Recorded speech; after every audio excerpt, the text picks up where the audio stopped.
Hey everyone, and welcome to my channel called Sasquatch Theory.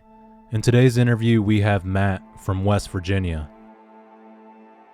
Matt and his family witnessed a Bigfoot creature while camping in the Monongahela National Forest off of the Gauley River. It's a really intense encounter, and it really makes you wonder if Bigfoot is responsible for missing people in national parks, or just the woods in general. Obviously, a lot of people that go missing were hanging around the wrong people, involved with things they shouldn't have been, or they just got lost or possibly had health issues. But not every missing person case can be explained away. Matt feels it is possible this creature could have been stalking his family and was one step away from taking his little girl. The Monongahela National Forest covers over 1 million acres, and it runs through 10 different counties altogether. West Virginia is a beautiful state with many waterways and wildlife such as black bear, mountain lion, bobcats, deer, and obviously Sasquatch. Our guest is a family man who works hard to provide for his family, and he enjoys the great outdoors. Matt likes to hunt deer, and he will train his dogs to hunt and pursue legal game in the area when the season permits. If you enjoy listening to Sasquatch Theory, please like and subscribe. And if you have a Bigfoot encounter that you would like to share on the channel, please contact me at sasquatchtheory@outlook.com. Alright guys, with all of that being said, let's dive into this next Bigfoot encounter from the state of West Virginia.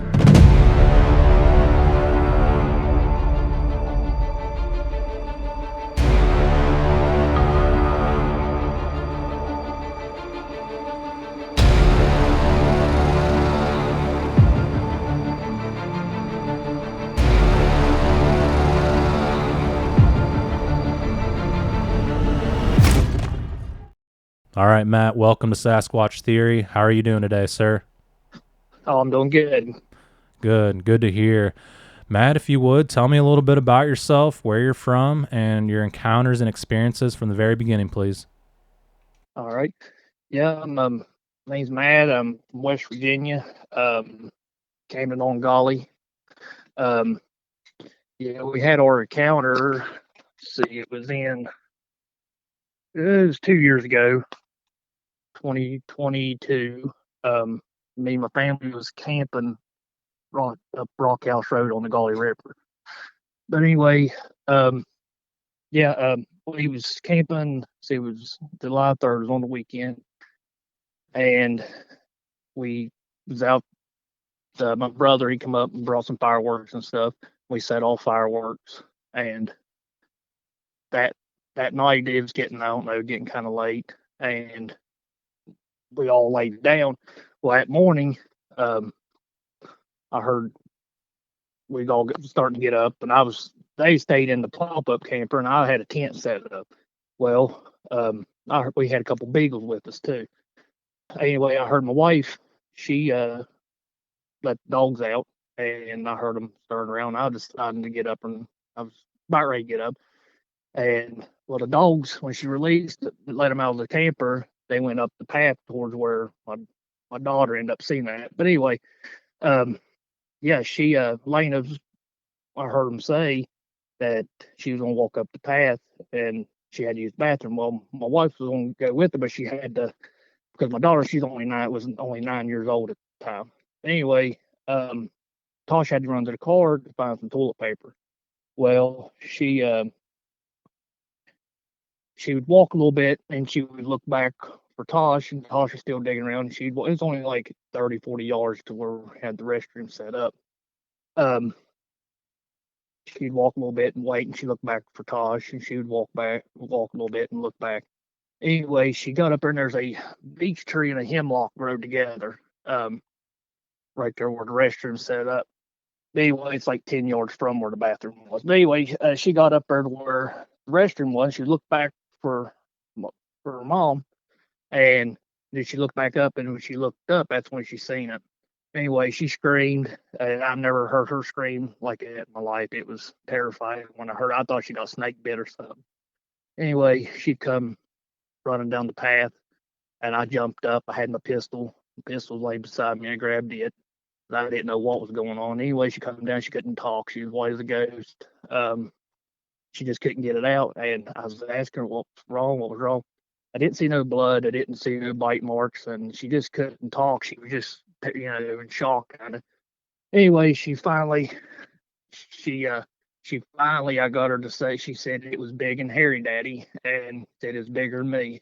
And I was thinking, it might have been a creep or, just something like that. Anyway, I broke the run up the path. I got up to where the restroom was, and I was looking up the holler, and there's a creek that runs down this holler. Brook trout. It's pretty good sized creek, and brook trout are in it. Anyway, I looked over. It was off to my left. I looked over, and there's a big flat rock. It had a bunch of moss and pine, and a lot of laurel and stuff growing in this holler. Pretty steep on each side.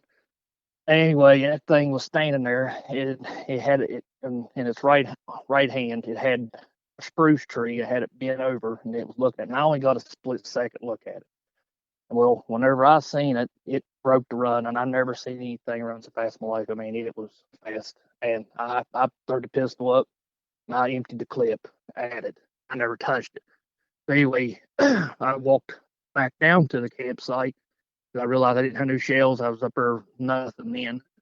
Walked back down, and I was getting everything to make sure everybody's all right. And I was, see, hang on, let me think.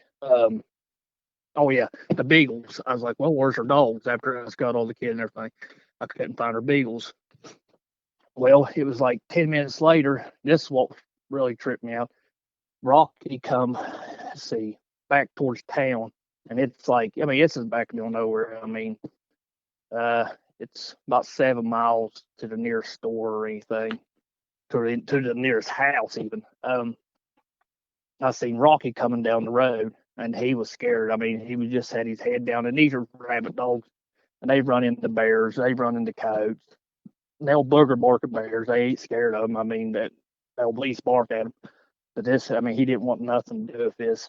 He had his head down. I got him up there, and I tried to bring him back up to where that thing was at. He wanted no part of it. He locked his legs up. I had to drag him to get him to even go 10 yards.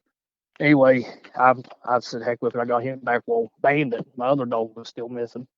Well, he come back, and he had a puncture wound in his, right shoulder, right toward the top of his back.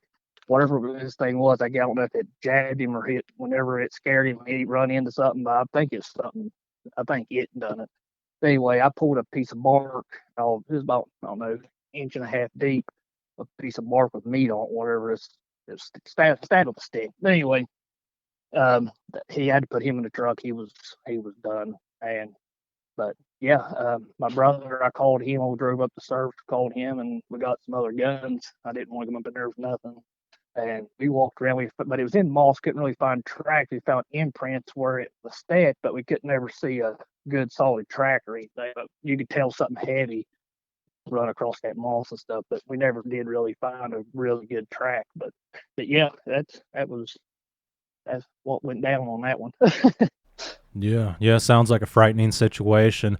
Can you tell me a little bit about the creature? What did it look like? Well, my daughter, she got the best look at it.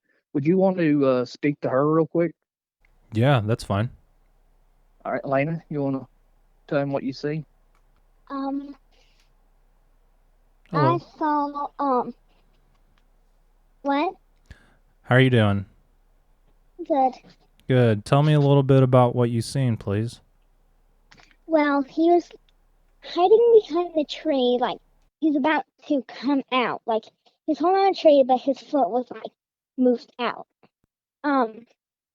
He had black eyes, and he had brown fur,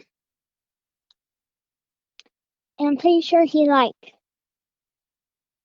I can't exactly say how tall the forehead was, but it was very there, and Yeah, it was a cone head, and Yeah. So it had a real sharp point. About how much taller than your dad do you think the creature was? I think like A couple feet tall. a couple feet tall. But Yeah. it was when we were down. I couldn't really see that much. Yeah. No, I understand, and I've seen them before too. So you're not alone, and there's a lot of people out there that have seen them, and it's frightening. But you just got to know that they're out there, and it's just a part of this world. Well, I'm gonna give you back to my dad. Okay, sounds good. You take care. Okay, thank you. You too. Mm-hmm. All right. But no, my guess it was at least 2 foot taller. I'm 6 foot. It was at least a foot taller than me, at Yeah. least, the best I could tell. Now I got a look, but I didn't get the good as look as she did. I mean, she got a lot more details. Like I said, I don't know. It was a conical head, oval, domed head. Wasn't like a sharp point kind of, kind of went down to a dull point. But yeah, it was the fur was, I don't know, cinnamon brown. It like I said, I got a quick look. I didn't get like to look at the eyes or anything. Um, she told me that it had she told me later on it had the brow, had the flat nose. But yeah, she talked about its fingernails. But yeah, she was close. I mean, like I said, it's about 10 yards from her.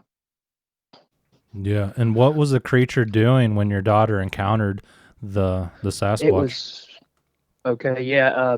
Yeah. What she said when she seen it, when she looked up, it had its one arm. It was standing, like I said, behind that hemlock and a beech tree. Went into a fork.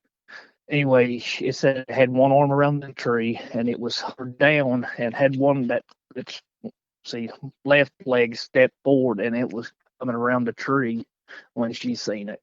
Kind of makes her, she wouldn't look like it, but when she looked, she caught it coming around the tree, and when she screamed, that's when it broke the run and run across the path. And that's when my boys seen it too, but they just see when she screamed, they sat at the campfire, they looked straight up the path, and that's when they seen Elena running towards them, and that thing. Yeah, can you hear me? Yeah, you're kind of going in and out. Sorry, my service is terrible. No, you're fine. And let's see, what else do we have here? You said you emptied your clip into the creature or into the woods? Just into the woods, just more to scare it. Just get it out of there, pretty much. Yeah, yeah, that's understandable. Did you hear the creature scream or take off? I just heard, really, it was pretty quiet when it took off, but just because it was a lot of spruce, a lot of moss. Like when you're walking on moss, it's pretty quiet. Now I could hear it broke a couple limbs coming up through her, but like I said, it was crazy how quiet when it took off running, how quiet it actually was. But um, but man, like I said, I've never seen anything move so fast. I mean, I do a lot of hunting. I've been around bears, I've been around deer, and this thing probably the fastest thing I've seen on 2 feet. I mean, it was wild how fast it was. Yeah. And how much do you think the creature weighed? Oh Lord, it half to weigh. I mean, a creature up there. I mean, it was lot wider than I am. I weigh 215 pounds, and it's way bigger than me. So it half to weigh 500 or so, or maybe more. And do you think the creature was possibly attracted to the dogs, firework, food, the water Well, source, the kids, the female? yes, I think the female part of it. Yes, my wife and daughter was both using that restroom. I think that might, and I kind of think the more we set the fireworks and stuff off, maybe got the curiosity going and got it to come in there and see. Talk about wood knocks a few years before, yeah, 2 years before when we seen it. Um, I've heard wood knocking down that river. See, our farm puts off uh, probably about a mile and a half, 2 miles below um, to where that's happened. Yeah. So I've heard wood knocks two different occasions down there fishing on that river. Okay, so you've heard him before down there. Yeah. Yeah, I just heard. Never seen anything, just heard the wood knocking. Yeah, it's hard to say what had the Sasquatch attracted to the area, but Exactly. it could have been any of those things. I do know that in the Mark Twain National Forest, whenever I was investigating some Bigfoot encounters, we shot off tannerite. We were cutting trees with a chainsaw, and we started a fire. And it was just a group talking. Right when it got dark, they came up to the edge of the wood line and started knocking and thrashing around for about an hour. It was really cool. I got some good audio, but we think it could have been the tannerite because whenever we shot at the tannerite and it made the loud boom, it echoed all the way through the valley. It was like a jet, like when a jet flies real low and you can hear like the concussion, the boom, like when it makes a sonic boom and it echoes. That's what it was like moving through the valley. And I imagine whenever you guys shot off the fireworks, it echoed all throughout the area. Yeah, we set off those mortars, and they would go, they'd go way up there, and then they'd blow up, and they would echo way down the river. And then we had this little tiny bottle rocket, and me and my brother, we was shooting them off. We shot probably, 30 of them off. But yeah, I really think that had a lot to do with it. I think that's what really brought it into the area. Now, my wife, after, we got to talking about all the days leading up to now at night, Tosh, my wife, she heard something come into the campground. She thought it was me that got up. And I heard something, but I was thinking, well, she let the dogs out. We heard something come into the campsite, and she heard it step up, and it come right up to the camper, and she heard it heard the flap slide over. She didn't pay attention. Thought it was me just checking on everybody, and looked into the camp. I never got up one time, and I'm thinking maybe that thing come in the campsite that night, and I think it was just hanging around there that morning. Yeah. So was that a different incident? That was the night, before, I don't know, 5 o'clock, and that happened whenever when we all seen it. That was like 9 o'clock in the morning. I had about 5 o'clock before daylight. Yeah, and whenever these creatures are around, you have no idea that they're there, really. You'll have like little things happen that you can't explain, but as far as like, how researchers say, oh, maybe if we start a fire or if we play music or tribal drums, like none of that stuff will work if there's no Sasquatch around, or if you're shooting mortar or tannerite. Like they have to be around, and if you try that stuff, it'll probably work if they're already in the area. So I guess anything's worth a try if you're out there trying to attract these creatures, but you never know. I mean, there's a lot of people out there in the woods camping, cooking food, going to the bathroom, or, females out on the river. It just, they have to be around for something to happen, and you just never know when that's going to be. Yeah, absolutely. So you can go out to a large, huge forest, and maybe there's no Sasquatch around, and you try all these things, and just nothing happens, but you never know where it's going to happen. A lot of times it happens. When it's on it. Yeah, it happens closer to like parking lots, roads, out there on conservation areas. So anything's worth a try, and you never know. Like I said, I was kind of thinking it was in the area, because there's only 2 things, and this is like remote. I mean, our farm has one of the only accesses other than Rock House. You got to go into town, and then you got to go up into Wind River and cross the bridge, and then you go back across the mountain into Gauley River. Anyway, that's where he's camping on the farm.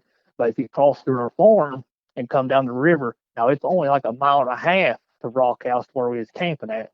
But that's only access into that. It's a Monongahela National Forest, and it's thousands of acres.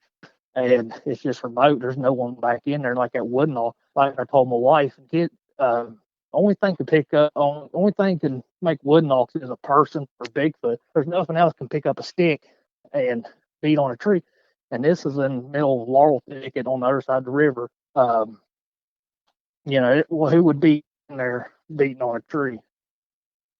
Yeah, absolutely. And a lot of times these creatures will reveal themselves to little kids, little girls, and I guess they feel more comfortable doing that with kids rather than like a full-grown adult male human. And Did she feel like at any moment it was trying to grab her, or did it just observe her? Well, see, that's where I'm, what I was kind of thinking. It is like when she seen it, it was advancing towards her, and that had me a little bit spooked there. Like I said, it stopped as soon as it was coming, like it had a storm around the tree, and it was swinging it around the tree, stepped forward, and that's when she looked up and seen it in that movement, and it stopped when it looked at her, and that's when she looked up at it and seen its face, and then she screamed. So she turned around, and that's when it broke to run too. And that's when the boys looked up. She was running at her at back toward the campsite. They looked up the path, and it run across the path, and that's when they seen just a flash. Yeah, yeah, that's very spooky right there. The reason I ask is because I watched David Politis with the missing Me too. 411. Yeah, and he talks about people going missing and the mysteries behind it. And Yes. yeah, the fact that it advanced towards her, it's hard to say what really would have happened, but a lot of If she times, wouldn't have, yeah. yeah, a lot of parents are out there walking their kids on trails and they turn around, their kid's just missing, and there's no trace, and they Yeah. have people looking for them for miles and can't find them. So Yeah. yeah, it's spooky. I'm Yeah. glad that she screamed out and set the alarm. Yeah. And and like they was talking about a lot of kids with autism and stuff that come up missing. And I've noticed a lot of kids with autism and things like that, they're usually quiet. You know what I'm saying? They don't really interpret danger very well, and I think that might be a lot of reasons. They don't say nothing, and they're reason they're taken. Yeah, that's a very good point, and it's possible these creatures can pick up on that. Yeah, yep. And I know I was watching on that. There's a lot of kids that come up missing with autism, and there's a lot of them that has that problem. And I don't know, maybe I'm wrong on it, but it's just a theory I have. But Yeah, I've heard David Politis talk about the autism, and hmm yeah, it's pretty freaky. I'm sure that was a startling situation with the creature, the daughter screaming, the gun being shot off. I'm sure it was pretty hectic. The dogs were it probably was. barking. No, the dog would not say a thing. And No, that's what freaked me out the most. No, the dogs, they was scared to death. They would not bark at this thing. yeah, yeah. It's typically the dogs that don't bark that end up being okay, and the dogs that bark and growl into the woods, those are the ones that will go missing at times. Did you say the dogs were injured by the creature or something happened to them? Yes, yes, Bandit, my big old Bandit, yeah, he was stabbed with what it was a sharpened stick, what it was, or like a lot of times a spruce limb when you break them off, they'll break off at a sharp point, and that's what that thing jabbed it with, or maybe he run into it when it run from it. But anyway, it was in the top. What made me think it had done it because it was in the top of his shoulder. If he'd have run into it, it'd been in the side of him. But yeah, I pulled a piece of bark. It was a piece of spruce bark. When I pulled it out, it had meat and everything on the bark when I pulled it out. Yeah, my It, goodness. it was in, yeah, it was in about an inch and a half deep, Wow. almost 2 inches. And Yeah, you think yeah. the Sasquatch did that to him? That's what I thought. I thought those dogs, because they went up the same path she did, they had to run into that thing because they went exactly up the same path she did. And that's when they just, like I said, Bandit went off to the right side. Whenever, whenever he come back out of the creek, and Rocky come left from down the road. I seen him come into the road, way to hell down the road, and come back down the road to me. And he just come low crawling, just like he was terrified. Yeah, and chances are there were more than one creature. There had to have been a whole Yeah, clan of them around the area. yeah, yeah. Oh, and there was something else. Well, me after all this happened, my brother he brought us some other guns up, bigger guns other than that little pistol, and we went and checked the area. Well, we was coming up on the left side of the hill. There's a rock cliff up there. I got a picture of it. I'll try to find it here in a minute and send it to you. But anyway, there was a stick, it was made out of pretty good side land, and it was placed in like a teepee under the edge of the rock cliff, and you can see where something had set down in behind that, and it was freshly done. Yeah, Yeah, that's interesting. And what else happened? Have you had any other encounters, any other experiences? Okay, yeah. Now we heard um, the closest thing I could come to it, the one noise. Okay, let me start from the beginning. I was probably about 12 years old at the time. It was me, my grandpa, and my cousin. We had our beagles up. It's a place. It's up Scenic Highway. It's high elevation in West Virginia, and that's where only place we got spruce. And we run those snowshoe hares up in there. Well, we hit a. It's on the national forest. We walked out a trail, and it's about, I don't know, 4 miles out to this laurel thicket. And we was running. It's called Bear Pin Trail, and it cuts into T Creek. And anyway, we was up in the head of that holler, and we was running a snowshoe and a bobcat. Anyway, like I said, I was about 12 years old, and it was getting up in the morning. It was probably, I don't know, 10 o'clock or so. And the snowshoe hare, when you're running, they'll run circles, and a bobcat will too, but they'll run bigger circles. And the beagle was running the bobcat went out here. Anyway, I fell asleep on a moss patch. I just woke up, and I woke up, and I was looking for my cousin, my grandpa, when they just walked around the curve a little bit. I got up, and I walked out the path, just got to them. Well, that dog that run the bobcat come back in the hearing. Whatever this thing was in between the dogs running the snowshoe and the dog running the bobcat, and we was in the trail.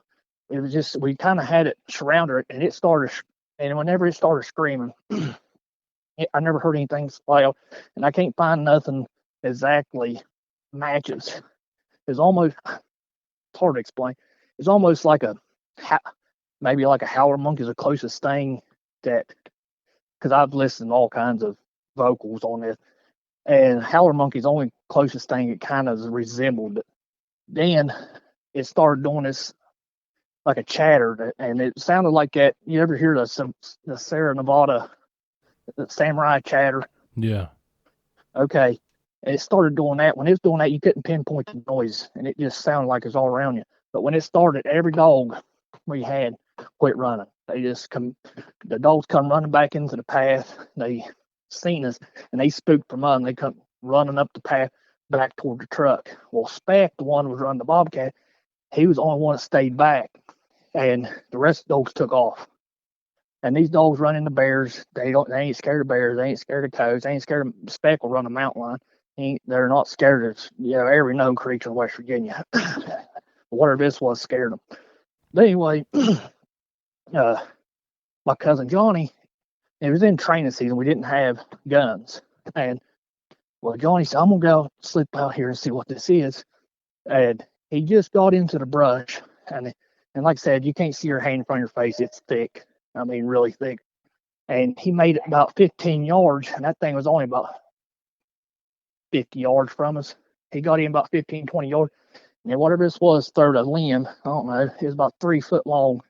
It just comes soaring through the air. I seen it, and it went right down past Johnny into the brush. Well, Johnny turned around. He said, I don't know what that is. He said, we're getting the hell out of here. My grandpa fought in the Vietnam War. I mean, he was a good woodsman, and he turned white as a ghost. I mean, that man, I mean, he was scared. That's the only time in my life I've seen him scared. And we got out there, but we was like 4 miles in there, and we walked. We could still hear that thing out there just raising Cain. Yeah, that's freaky. And was the scream high pitched or a low tone? Yeah, it would do it was almost it. Yeah, it'd start off kind of low, then it'd go into a higher pitch. Then it would do I don't know, it's hard to really to even mimic it. It would just boo boo, but it would do it, and it was so loud. I mean, you could feel the vibration off of it, like on a vehicle, in the bass on music. You could just feel it in your chest. I mean, it was unbelievable loud. Yeah, that's interesting. I interviewed a police officer from Missouri, and he said the ones he heard sounded like a koala bear, like when they do that growl, that guttural growl. Yeah. Maybe check that out and see if it sounds anything like what you heard. Yeah, it was. I mean, I've listened to all kinds, and like I said, it would do that one noise. It was it wasn't as loud, but it was that like at samurai. It was almost like a language, but you can almost, I don't know, you can almost recognize it, but you couldn't. It's kind of hard to explain. But anyway, the closest thing I could find was that samurai chatter. It was, ooh, I get my hair standing up just talking about it. But yeah, it was. Yeah. That's what really started the interest in Bigfoot with me, was that. Mm-hmm. Like the samurai chatter where they're bickering back and forth, kind of like Beavis and Butthead. Well, I think it was just the one, or we just heard the one. It was just this. I don't know. It would just make it. I don't know. I can't really describe it. It was just so weird, and I don't know. I just can't. I can't make the noise. Yeah, I know what you're talking about. It's kind of embarrassing to do, where they're like going back and forth. Yeah. But it was just one of it doing though. Mm-hmm. I don't know. It was wild. It was scary. Yeah, absolutely. Yeah. And to see a Vietnam vet be that afraid, that means something. And the dogs that are used to chasing creatures through the woods, that's what they live for. Yeah, and they didn't want no part of that. Yeah, that's what it had to have been. And I know it's steep ravines, deep hollers in West Virginia, but could you tell how high off the ground it was? Was it ground level, like it was on all fours, or was it standing up pretty tall? Best I can tell, it was standing up. We was on a big flat up on top of the mountain. The elevation was right around, I don't know where we was at. It was right around 4,500 feet. But yeah, best I can tell, it was standing up because, just where the noise is coming from. Yeah. Yeah. I've heard one of them scream before on the river, and man, that was a frightening thing. It was like a metal artist screaming, but like through a PA system. It was so loud, but it was like 9-10 feet off the ground, maybe even higher. But the only thing I could think of was maybe a mountain lion climbed up into the tree behind us and screamed at us. But we were doing wood knocks and whoops and stuff before that, because we were watching Finding Bigfoot, and they mentioned Missouri, and we're like, nah, get out of here. So we were doing that at the river, and we didn't expect that to happen. And actually a big tree fell right before that happened, and they're out there. Just people don't know. Yes, they are. Yep, they are. And I think the government already knows, but, they know if that gets out, that's going to put a big hindrance on, like, your logging businesses and everything. I think they don't really want it out. Oh, yeah, absolutely. They have thermal satellites in space, and they know what's going on. They have people on the ground, people in the military, and the game wardens. They know what's going on for sure. Yeah, they know. They just don't want it to come out. They don't want the public to know. Yeah. And how do you think these creatures are able to hide so well from people and remain undetected? If you take me out there and I'm camouflaged up, and you put me in an acre of property, I could avoid you all day long. And I think something that's grown up in the woods all its life, it would know a lot more about getting around the woods than I would, and they wouldn't have no problem avoiding anybody. You know what I'm saying?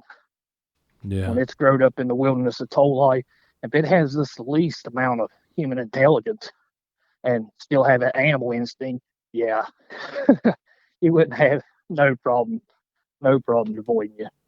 Yeah, absolutely. I know mountain lions are out there, and I've never seen one, but I know they're out there. Exactly. They're able to survive despite how many hunters and people are out in the woods. It seems like they just are able to evade humans and remain undetected. Yep. And another thing, people say, that argument, well, why haven't they found a body? I always tell them this. I was like, well, okay, bobcats, they die of natural causes all the time. Mountain lions die of natural causes in the woods all the time. How many times have you been going through the woods and find a mountain lion carcass or a bobcat carcass that's died of natural causes? And I'm in the woods a lot, and I've never found one. Yeah, absolutely. I've never seen a dead owl in the woods, but I know they're out there all the time. I can hear them hooting, but I never find their bodies. That's right.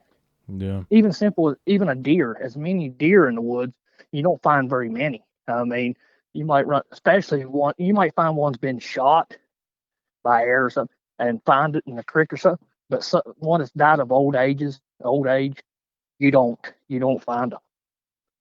Yeah. And let's say people do find like remains from a mountain lion or a bear. They don't find Sasquatch because they're more intelligent than a mountain lion and a bear, and they move together in a clan for the survival of the group. And it could be possible that, you know, the rest of the clan members hide the body somehow or get rid of it in some way, shape, or form. Or they're cannibalistic. You don't know. They might eat it. I mean, you don't know. Yeah, and the answer for that is they can avoid trail cameras. They've avoided people so well for this long, and bears and mountain lions don't do that. They get hit by cars eventually.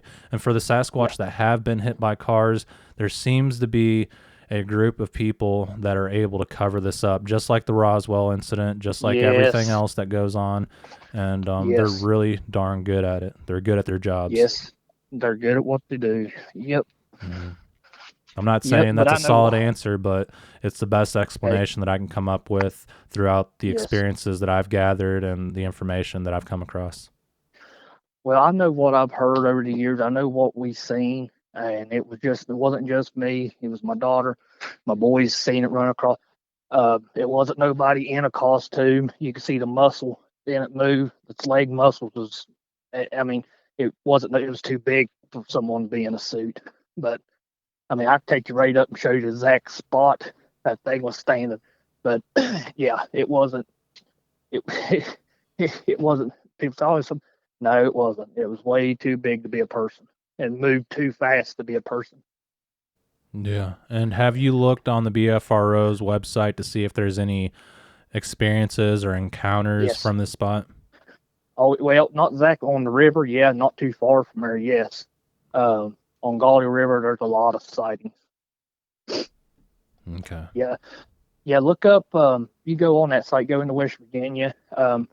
Now, like I said, Gauley River runs, it's a pretty long river, but Webster County, Nicholas County, there are several sightings. That borders us, and it's not really too far. It's only like, I'm only live, I say 7 miles from the Nicholas County line. But yeah, like I said, Randolph and Pocahontas, Pocahontas County, where I was in, where we heard the noise. But yeah, there's a lot of sightings in those areas. Yeah.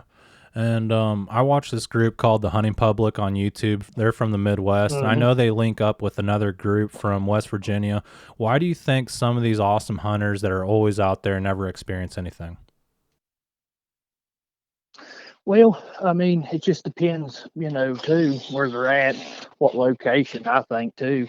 And that seems like hunt waterways. I think they travel waterways, especially in this area. But or they see it and they don't say nothing about it. Yeah, that's a strong possibility right there. They just write it off and don't realize what they heard. Yeah. Or they just don't want to be criticized about it. Like I sent that message on YouTube, and there's a guy, are you numb in the head? You know what I'm saying? They don't want that deal of fact crap.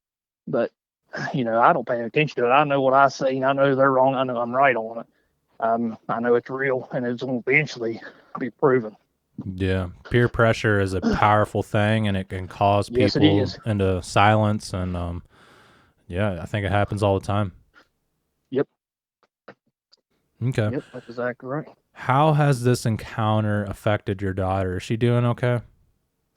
Now when it first happened, she's doing good now. But when it first happened, like even my boys, they had night terrors. I mean, for a good 6 months, they would wake up screaming. I mean, yeah, they had night terrors for a long time, but they still won't go back up there. But yeah, it terrified them.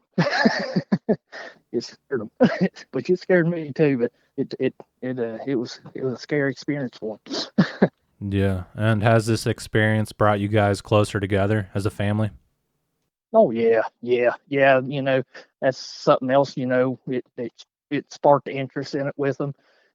We watched Bigfoot shows and stuff with them, and they enjoy getting out, and we check it out, try to find other proof, Yeah. get out and look for tree structures and tracks and things like that.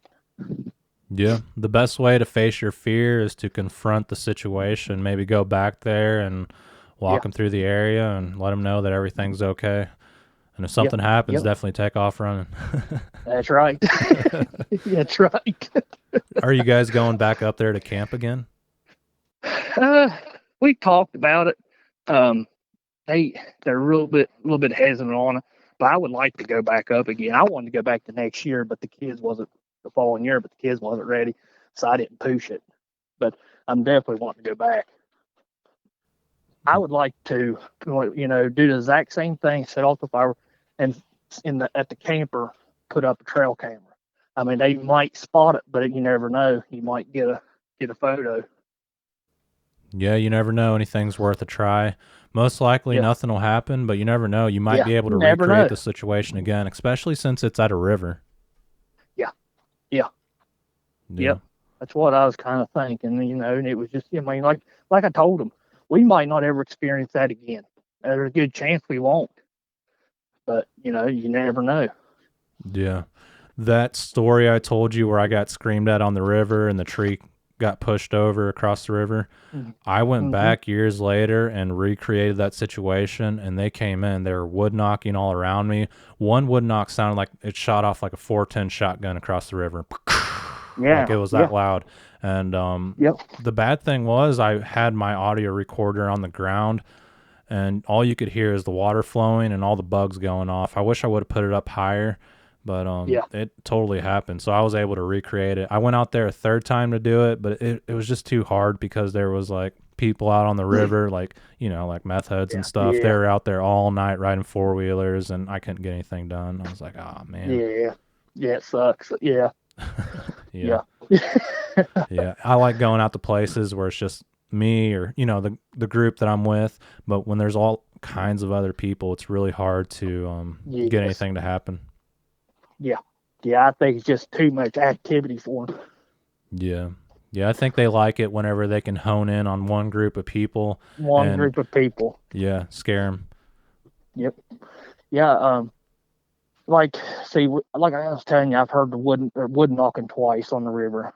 Now the first time I heard, I was by myself.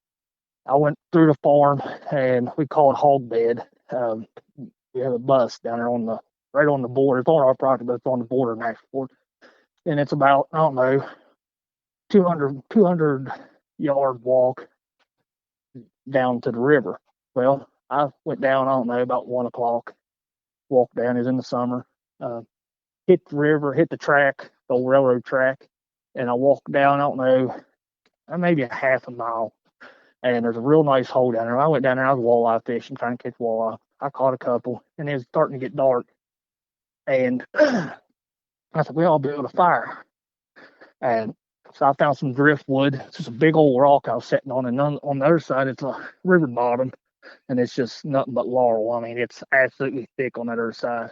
And I had that driftwood, and I would smack it on that rock to break it, and it would echo. I mean, it was loudest echo. It'd go down the river, and you hear it disappear. Well, I don't know, about the second or third time, something answered me. I mean, right directly across from me. I don't know, maybe 75 yards off the river on that flat. And it just boom, boom, boom. I don't know, 4 or 5 times. I was like, well, that wasn't the echo. And I said, well, I'll see if he'll answer me. I grabbed that up, done it. I broke another one on there and just slapped it. The echo left. About the same exact thing. I was like, holy crap. And I was like, well, I said, that ain't nobody. I said, I'm sorry, there's nobody in that over there. I mean, why would they be in the middle of the laurel thicket? And it done it, see, 2 or 3 times without me doing nothing. It's starting to get dark. I was like, nah, I'm done. I'm out of here. I started packing my stuff up and just getting that eerie feeling being watched, I'm just wanting out there. So I packed my stuff. I started up that grade, and this grade's wide open, no brush. It's good walking. And I was going hard as I could. And that thing was following me on the other side of the river, and it would smack every once in a while to a tree knock. And it kept, I don't know, it stayed probably about 30 yards behind me on the other side of the river. knocking every little bit. But anyway, I got up. I had about a half-mile walk. Come up to my turn off, go back up the holler, and the river makes a bend. I said, well, it might come out where I can see what this is.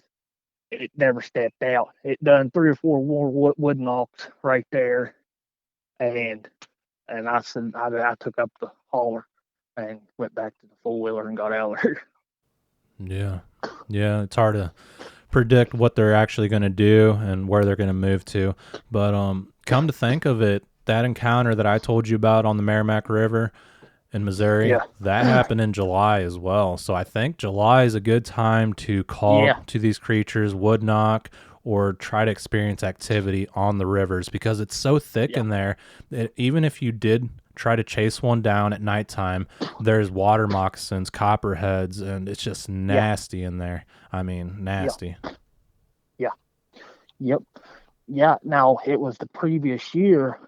Now, when I had the kids, me and my wife and my kids, we went down, and I told Tosh about it. She was a little bit skeptical on the Bigfoot subject at this point, and she said, "Oh, maybe it's it." I said, "No." I said, "There's only, like I said, there's only 2 things to pick up. It's either somebody or," I said, "It wasn't nobody," or a Bigfoot.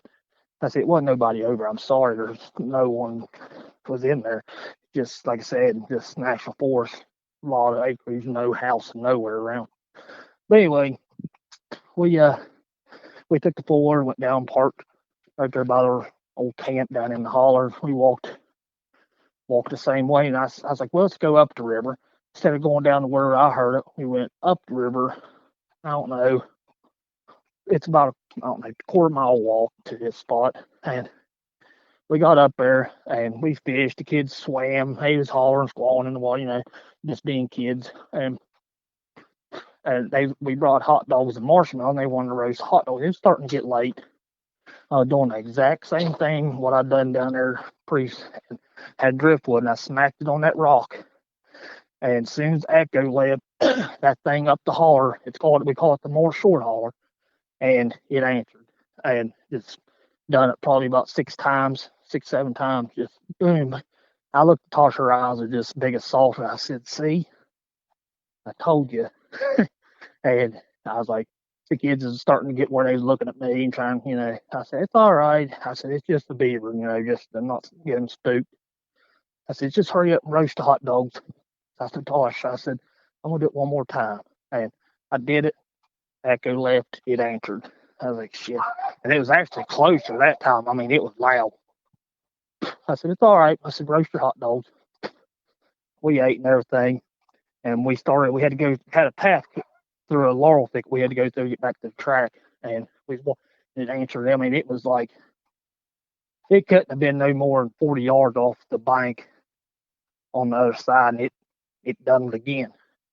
But I just heard them on through. I didn't want to mess around. I had the kid, and we hit the path and hit the track, and away we went to the house. Yeah, it's wild how these experiences will change your outlook on life, the way you view everything, what you do, and just going out in the woods, you start thinking, oh, I wonder if there's any structures. I wonder if we're going to see anything or hear anything today. Yes, you start opening your eyes to the things you normally just overlooked and didn't pay no attention before. Yeah, it's something else, that's for sure. What national forest did this happen in? Monongahela. Oh, okay, I've never heard of that one. Is it pretty big? Yes. Well, I imagine it is, since it's a national forest. Yes, it's I can't remember exactly, but it's way up there. I think it's close to 1 million acres. Yeah, that's pretty big. And what else have you had happen? Anything else that you'd like to talk about? Let me think. Let's see. That's really my biggest experiences I've had with the Sasquatch. Yeah, I see. Now I did hear. Now this happened in the wintertime. I was coon hunting, and I went in. This is in actually Nicholas County. And there was a sighting not too far from where I was at, and it's still on the Gully River, but it's on down the river a good ways. I went down and hit this track. It's the same grade, but farther down. Anyway, I was coon hunting, and I was road hunting. That's where you take the dogs, and they walk in front of the vehicle, and they just go until they strike a coon, they go and tree it. But anyway, we were going there, and they hit a coon. They took it across the river and started treeing. And it was cold. It was, I don't know, late October, early November. And so I had to cross the river. I mean, it was like 20-some degrees that night. It was cold. And I got across there and got where the dogs was at and seen the coon, shot it, got it out, put it in my bag, and we started. When I started back out of there, my dog took another coon and went back up the river. Well, I was done froze out. Ice was freezing up on me. I was like, man, I got to get back to the truck. Well, he went out here, and I crossed back across the river. When I got across, I could hear him treeing up the holler. Whatever this was, it was above me on a point, top of the mountain. It was just going tree knocks. And I mean, it do it every, I don't know, 5-10 minutes, it would knock. And so I just went back. I didn't have extra clothes. So I just went and started the truck, and I just waited my dog until he got done treeing, and he come back across the river, and then I just got out there. But yeah, I heard that was the only time I heard one in that time of the year. Yeah. What time of year was it, did you say? It was late October, early November. I can't remember that, but it was in that area. Yeah. And people think they migrate, but I believe they're all around, all year round. And I think they're just more vocal, more brave whenever it's summertime, when the leaves and insects are out. More coverage. Absolutely. But it could be also, around October, right after that hunting season starts, and it starts pushing them back a little bit, making them more shy and alert. Yeah. And they probably go back into the remote parts of the national forest and the remote parts of the woods, where people don't get out in the backwoods like they used to back in the old days. I mean, you get a mile off the road anymore, you don't see no signs of humans. I mean, they don't get that far off the road unless they could drive it. Yeah, but if there's no roads, no access road, you don't see much sign of people. Yeah, that's true. The deeper I go, the less animals I see too. It seems like they're around people, roads, things like that, trails. Yes, safety. Yeah. But it could be that the further you go, the more things you spook throughout the woods. Yeah. Well, the thing, what I've seen, like we go back into this in the remote country, you see a lot less game, and I see a lot less sign too. I really think the game has got pushed in more, towards civilization. And they figured out, people, it's more safe around humans. Yeah, that's what I've noticed. In the springtime, the does will have their little fawns around the house, close to the property. And I think they're trying to keep them away from coyotes and other predators. Bears. Yeah.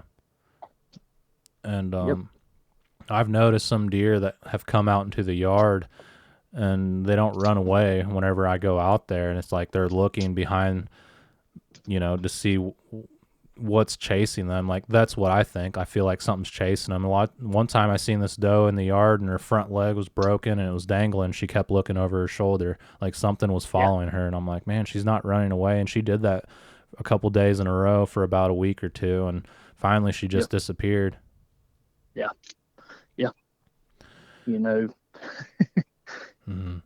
that's pretty wild.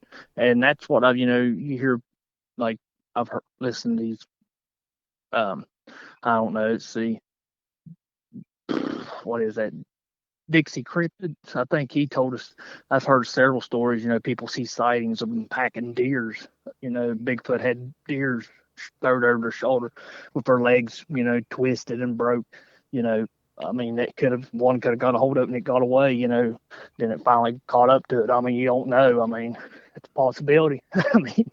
Yeah. I interviewed a guy in Missouri, southern Missouri, at an area called the Current River Conservation Area. And the film was called The Killing Fields, but he had several trail cam videos of good-sized bucks with their front legs broken, and they ended up disappearing too. Yeah. Yep.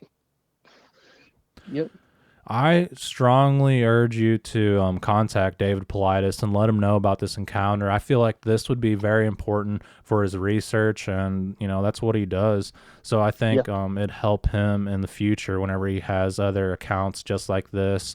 And for the people that are missing, I think it's important to let him know, because it can really help people out, open up their eyes to what's going on in these areas, and it could be a missing link to the people that have gone missing. There's a lot of little girls, a lot of kids, people that have just disappeared off the face of the earth.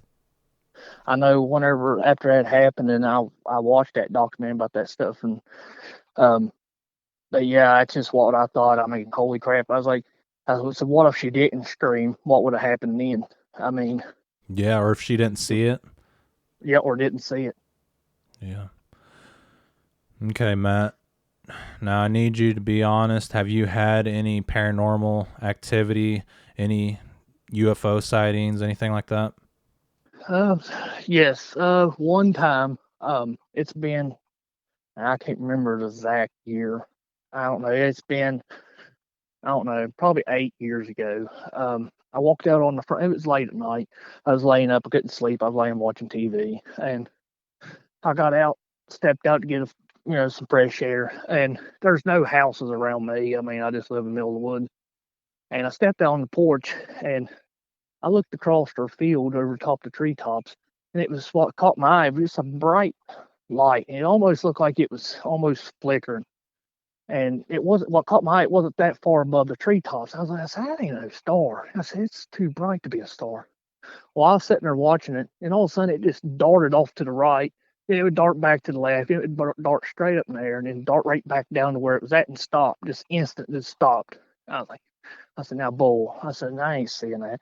So I went and got my wife up, and I said, Posh, I said, am I seeing? I said, I need you to come out here and look at this. I said, I don't know if I'm seeing something, or it's my eyes playing trick. I said, I need you to come out here and look at this. And she did. And we were sitting there watching it. I said, you see, it sat still for a minute, and all of a sudden it just boom. I mean, it just shot over to the right again, and it would shoot to the left, just erratic, just everywhere, just shooting everywhere. Then all of a sudden, like back towards the back side of the farm, it just darted like plumb. I mean, just in a split second, it was on the other side of them, just almost out of sight. Over, I don't know, it's a mile about where this was at. It just instant, boom, it was there. And I was like, what? And we were sitting there watching it, sat there for a minute, and right back to where it was at. And it stopped there for a minute, and it done a few more, then just shot straight in there, and it was gone. Yeah, I've seen the same thing before too.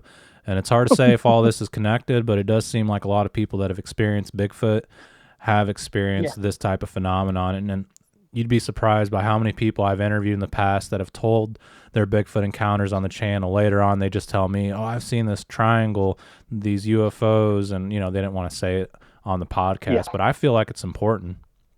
Yeah, to get everything out.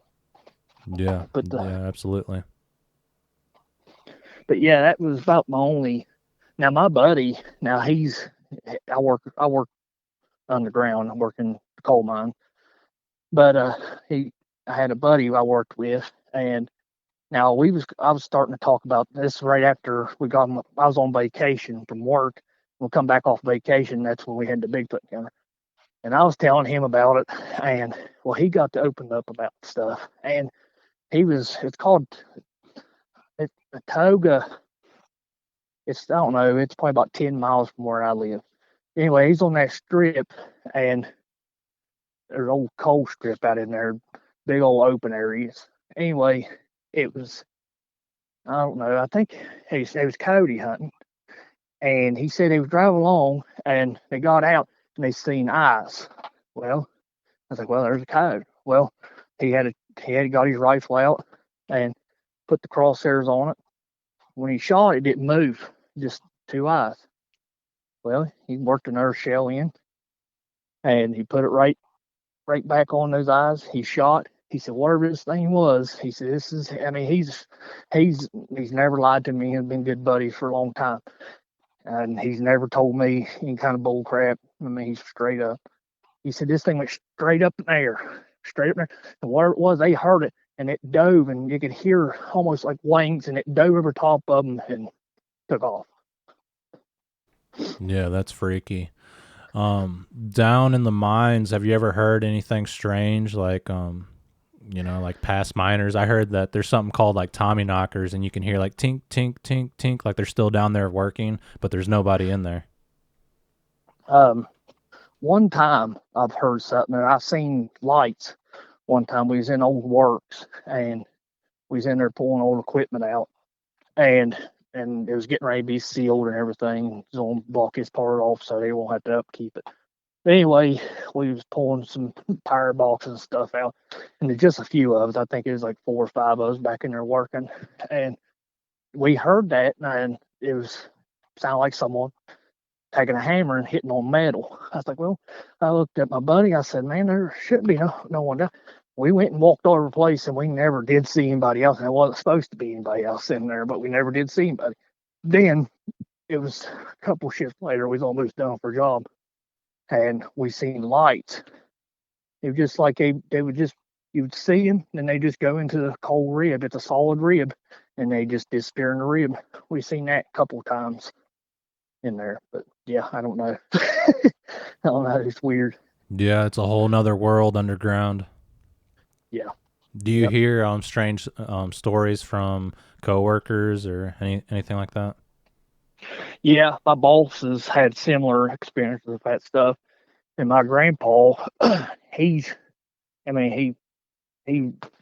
owned his mines, and he's done a bunch of stuff. He's been in the mine. He 40 years underground. Anyway, he had a mine inspector one time. It was up in Golly. It was back in the, I don't know, in the mid 80s, some in that area. Anyway, he had a mine inspector, and they had a rubber tire ride, and that's a ride you set it, and you take it up, you drive it, take it underground. But anyway, they had to go back and check some. It was back in old works, checking the stopping lines. They had that inspector showing him around stuff.